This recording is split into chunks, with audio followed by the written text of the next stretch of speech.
En el año 356, antes de la era común, el pueblo judío vivía en Babel, en Babilonia, bajo el gobierno de Ahasverosh.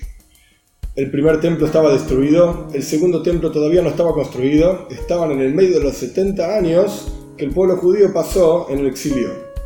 Ahí ocurre la historia de Purim, en donde básicamente había un decreto de Haman, el malvado, de destruir y aniquilar absolutamente todos los judíos que estaban en los 127 países que gobernaba Ahasverosh. Pasa un año entre el decreto y en la práctica el día que tenía que ejecutarse ese decreto, un 13 de Adar. El pueblo judío durante todo ese año, con muchísimo sacrificio, se apega y se aferra a la Torá y a las mitzvot. Luchan una lucha por sus propias vidas. Y el 14 y 15 de Adar del año 356 vencen a todos aquellos que querían destruirlos y festejan la historia de Purim, festejan la victoria del pueblo judío que salvó sus vidas. Al año siguiente nuestros sabios lo decretaron, Mordejai y Esther, los personajes más importantes de la Megilá, de la historia de Purim, decretan festejar esta victoria a lo largo de todas las generaciones, siempre en el día 14 de Adar y en las ciudades amuralladas en la época de Yoshua bin Nun, cuando el pueblo judío entra en la tierra de Israel, como por ejemplo Jerusalén. Ahí festejan el 15 de Adar. Ahora bien, nuestros sabios dicen en arameo, Leika midi de lo remise beraisa. No hay ningún asunto, incluso asuntos rabínicos, como por ejemplo la historia de Purim, que es una mitzvah, un precepto rabínico, que no esté indicado en la Torá. Entonces la Torá, el Talmud se pregunta, Esther, Minatoiro Menaim, ¿de dónde sale la historia de Esther? ¿Dónde vemos en la Torá, en los 5 libros de Moshe, la historia de Esther? Y nos traen un versículo. Anoichi hastir astir ponai bayomahu. Yo voy a ocultar, dice Dios, cuando el pueblo judío, Dios libre y guarde, peque, etc. Yo he de ocultar mi rostro de ellos en aquel día. La palabra hastir tiene la misma raíz en hebreo que la palabra Esther, que significa ocultamiento. Yo he de ocultarme en aquel día, dice Dios. Y ahí vemos que en la Torá está indicado una alusión a la historia de Esther. Por eso la Megilá, el texto que se lee, el libro de Esther, se llama Megilas Esther, porque la situación del pueblo judío en aquel tiempo era de un ocultamiento total de la presencia de Dios, al punto tal que cuando uno lee el texto dice Anoichi hastir astir.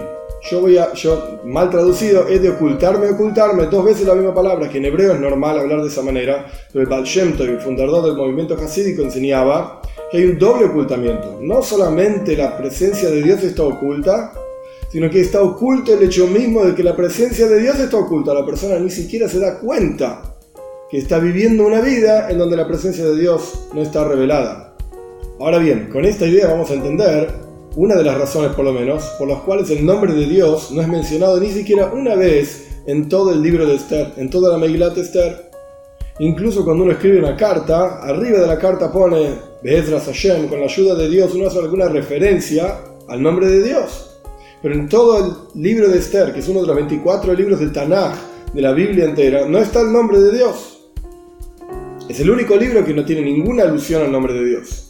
Incluso el libro de Shir HaShirim, el Cantar de los Cantares, por lo menos tiene alguna alusión. Se discute si la palabra Shloimoy, que es Salomón, hace referencia a Dios, o a Shlomo Amelech, o al rey Salomón, pero aquí, en el libro de Esther, no está ni siquiera una sola vez, por esta idea de que la presencia de Dios estaba extremadamente oculta, tan oculta que ni siquiera se daban cuenta que estaba oculta. Ahora bien, uno podría pensar, si en aquella época estaban así, hoy en día estamos así, y Dios libre y guarde, peor todavía, y no hay esperanzas, etc. Uno podría caer en desespero y en darse por vencido, no hay solución, etcétera, etcétera. Venimos hace más de 2000 años de exilio. Viene la Torá y nos dice, uno tiene que saber que dentro de ese astir, dentro de ese doble ocultamiento, el versículo empieza con la palabra anoichi, yo. Yo hace referencia a un nivel espiritual divino, un nivel en Dios tan pero tan profundo que ni siquiera tiene un nombre específico. Hay diferentes nombres de Dios,